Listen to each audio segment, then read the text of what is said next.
Halo adik-adik remaja, selamat hari Minggu, selamat datang di Sekolah Minggu Jemaat GPM Immanuel.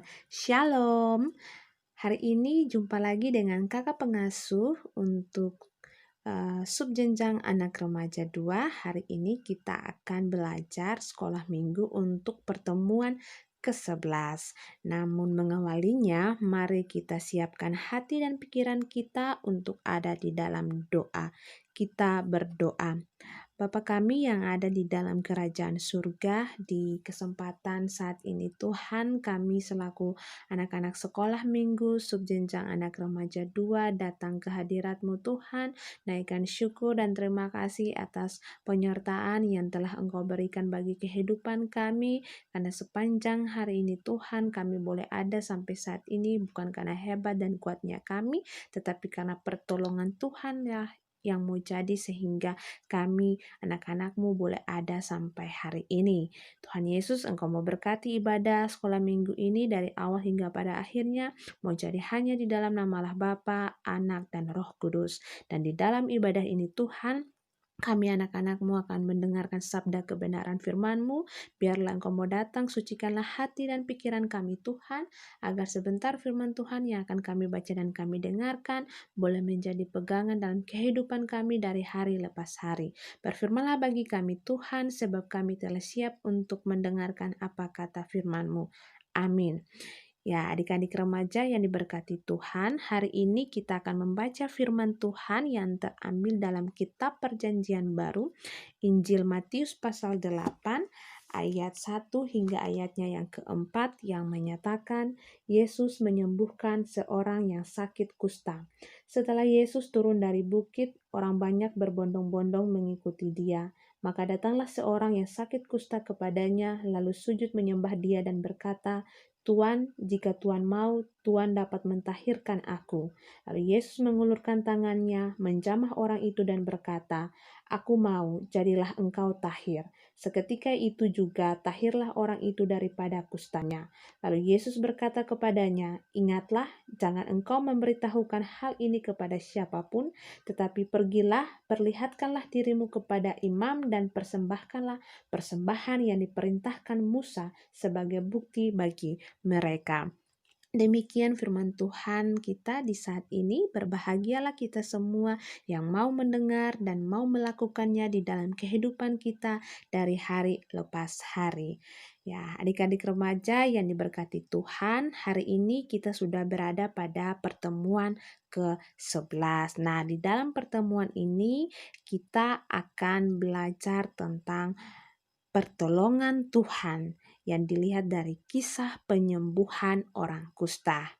Nah, dalam materi ini ada 4 TKP atau tujuan khusus penyajian yang harus dicapai oleh adik-adik. Yang pertama, menjelaskan arti pertolongan Tuhan. Yang kedua, menjelaskan tujuan pertolongan Tuhan dalam penyembuhan orang kusta. Yang ketiga, menjelaskan makna penyembuhan orang kusta. Dan yang keempat, memberikan contoh saksi Tuhan dengan belajar dari si kusta. Ya, adik-adik, mari siapkan kita punya hati dan perhatikan di slide ya adik-adik. Kita akan masuk dalam TKP yang pertama, yaitu arti pertolongan Tuhan. Nah, adik-adik yang diberkati Tuhan, ketika kita mendengarkan pertolongan Tuhan, sudah pastinya ketika kata dasar dari pertolongan itu yaitu tolong, ya, kita meminta tolong, memohon pertolongan. Nah, kenapa semua orang perlu pertolongan Tuhan, ya? Karena yang pasti semua orang itu mengalami banyak masalah dalam hidup dan berharap mendapatkan pertolongan dari Tuhan, ya, atau jalan keluar. Nah, adik-adik, di materi kali ini arti pertolongan Tuhan, ya, kalau kita lihat di slide, yaitu pertolongan yang berasal dari Tuhan tanpa intervensi manusia siapapun. Ya, hal ini dilakukan untuk mendatangkan kebahagiaan untuk mereka yang membutuhkan kesembuhan, ya. Jadi pertolongan Tuhan itu adik-adik bukan saja masalah-masalah yang kita hadapi, tetapi ketika kita sedang mengalami kesakitan, ya, mengalami sakit, sudah pastinya kita membutuhkan pertolongan dari Tuhan Yesus tanpa intervensi dari siapapun yang ada di sekitar kita, ya. Dengan begitu adik-adik, ketika kita membaca firman Tuhan di saat ini terkait dengan orang kusta yang memohon pertolongan dari Tuhan, ya, dia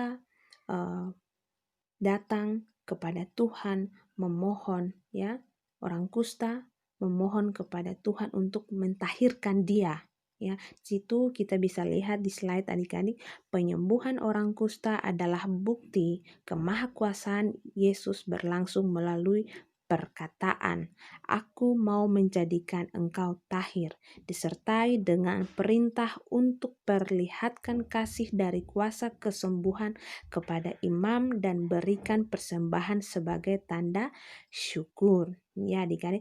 Jadi orang kusta datang kepada Tuhan, memohon pertolongan kepada Tuhan untuk mentahirkan dirinya yang sedang mengalami kusta. Dan seketika Tuhan mentahirkan dia dan dia menjadi sembuh. Dan itu Tuhan bilang, jangan perlihatkan kepada siapa, tetapi perlihatkan kasih dari kuasa kesembuhan kepada iman dan berikan persembahan sebagai tanda syukur. Jadi di sini Tuhan tidak minta apapun, tapi Tuhan minta supaya dia memberikan persembahan tanda syukur sebagai ungkapan terima kasih dia, ya adik-adik.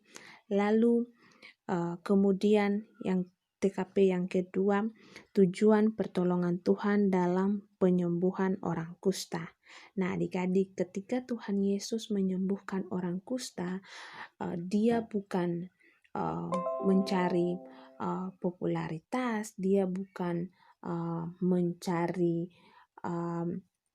menarik orang-orang supaya melihat dia bisa segalanya, atau dia mau menyombongkan dirinya bahwa dia bisa melakukan atau menyembuhkan orang kusta itu. Tetapi di sini adik-adik, tujuan pertolongan Tuhan dalam penyembuhan orang kusta yaitu Yesus, dia mau menunjukkan bahwa Yesus berkuasa atas dunia dan manusia, ya, bahwa dia punya kuasa atas dunia dan manusia. Yesus sama sekali tidak, yang tadi kakak pengasuh bilang, tidak mencari popularitas diri, melainkan bertujuan untuk menunjukkan kuasa kasih Allah sehingga manusia menjadi saksi terhadap kasih Allah. Nah, ketika kita sudah diberikan kesembuhan, diberikan pertolongan dari Tuhan, kita melihat kuasa Allah dalam hidup kita. Nah, bagaimana kita menjadi, ketika melihat kuasa Allah itu, kita boleh menjadi saksi Kristus yang baik, menunjukkan saksi, menjadi saksi Kristus dimanapun saja kita berada, sehingga orang-orang yang ada di sekitar kita itu yang dulunya tidak percayakan kuasa kasih Tuhan, mereka menjadi percaya. Lalu TKP yang ketiga adik-adik, makna penyembuhan orang kusta. Nah, ada dua makna. Yang pertama, Yesus menyembuhkan secara fisik tubuh yang sakit dari si kusta, jadi terangkat dari penderitanya. Lalu makna yang kedua, pemulihan secara fisik dan pemulihan secara sosial. Artinya apa adik-adik? Bahwa si kusta ini dia mendapatkan pemulihan secara fisik, ya, dia punya tubuh menjadi bersih, tidak ada lagi penyakit kusta. Dan pemulihan secara sosial itu dia tidak dikucilkan lagi, dia tidak dipandang sebelah mata oleh orang-orang di sekitarnya lagi, karena dia sudah sembuh dari penyakit kustanya. Lalu adik-adik, kita masuk pada TKP yang terakhir, contoh saksi Tuhan dengan belajar dari si kusta. Ya, contoh-contoh banyak, kita harus mengucap syukur, ya. Dia mengucap syukur, rendah hati, mengimani Yesus dan kuasanya, dan berbuat baik kepada Tuhan dan sesama. Itu contoh saksi Tuhan dengan belajar dari si kusta, ya. Lalu kita masuk pada penghujung materi kita di saat ini, yaitu ada ayat hafalan buat adik-adik remaja di rumah. Kakak pengasuh berharap adik-adik boleh membaca dan menghafalnya supaya menjadi bagian juga dalam diri adik-adik. Ayat hafalannya itu, segala penyakit ada dalam kuasa Tuhan, percaya dan yakinlah, saksikanlah itu kepada sesamamu. Itu ayat hafalan. Nah, sekarang saatnya adik-adik kita akan masuk dalam doa, dan doa ini juga akan dengan berkat. Kita berdoa.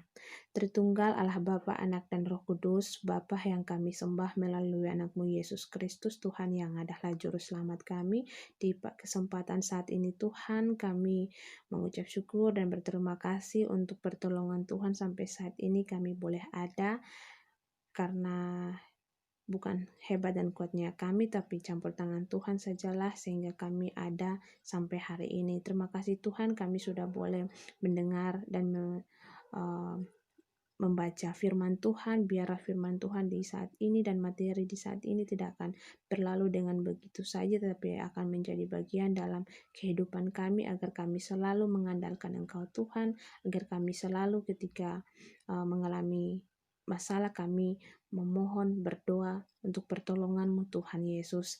Ya Tuhan Allah Bapa di dalam kerajaan surga, di saat ini kami mau berdoa bagi kami selaku anak-anak remaja, baik itu dari yang pertama hingga yang terakhir. Biarlah Engkau memberkati kami dengan seluruh tugas dan tanggung jawab kami, baik itu di bangku-bangku pendidikan kami, ataupun di rumah kami, di tempat bermain kami, dimanapun kami berada. Tuhan memberkati kami dengan segala apapun yang kami lakukan, segala masa depan kami Tuhan. Biarlah Engkau mau memberikan yang terbaik dalam kehidupan kami.